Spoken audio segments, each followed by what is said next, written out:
La tawba, le repentir, c'est le fait de revenir vers Allah. Ainsi, toute personne qui cesse sa désobéissance et son impiété et revient sincèrement vers Allah a de ce fait accompli la tawba, c'est-à-dire le repentir, le retour vers Allah. Le musulman a besoin de se repentir et de demander pardon à toutes les étapes de sa vie, car l'être humain, de par sa nature, est enclin à pécher. Or, chaque fois qu'il faute, il lui est prescrit d'implorer le pardon d'Allah et de faire pénitence.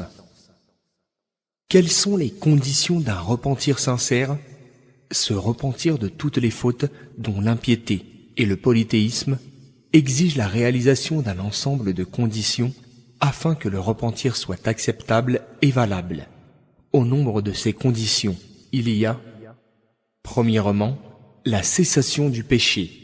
Se repentir d'une faute n'est pas valable si dans le même temps, on continue à la commettre.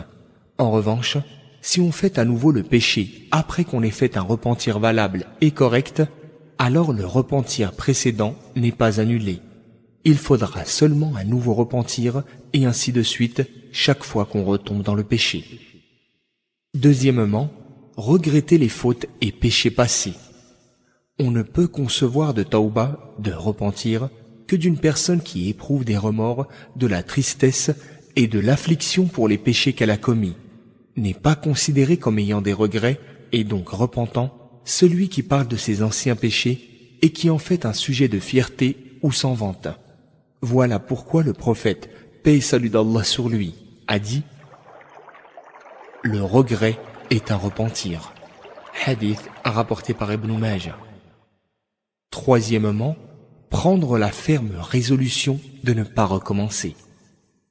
Se promettre à soi-même et s'engager à ne pas revenir à ce qu'on faisait, ne serait-ce que le temps d'un clin d'œil, et ce, quelles que soient les circonstances et les difficultés.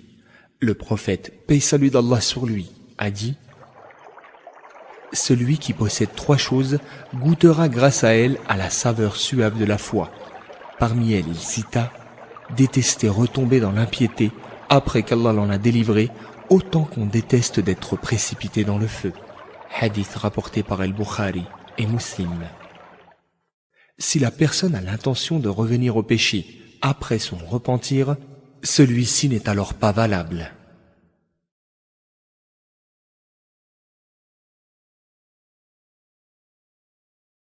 Qu'y a-t-il après le repentir? Quand l'homme se repent et fait pénitence, Allah lui pardonne tous ses péchés, même graves. En effet, sa miséricorde s'étend à toutes choses, comme affirmé dans la parole divine. Ô mes serviteurs qui vous êtes fait du tort à vous-même en commettant beaucoup de fautes, ne désespérez pas de la miséricorde d'Allah, car il pardonne tous les péchés. Il est vraiment le pardonneur, le très miséricordieux. Verset 53 de la sourate Az-Zumar. Ainsi, après un repentir sincère et valable, le musulman se retrouve sans plus aucun péché à son actif.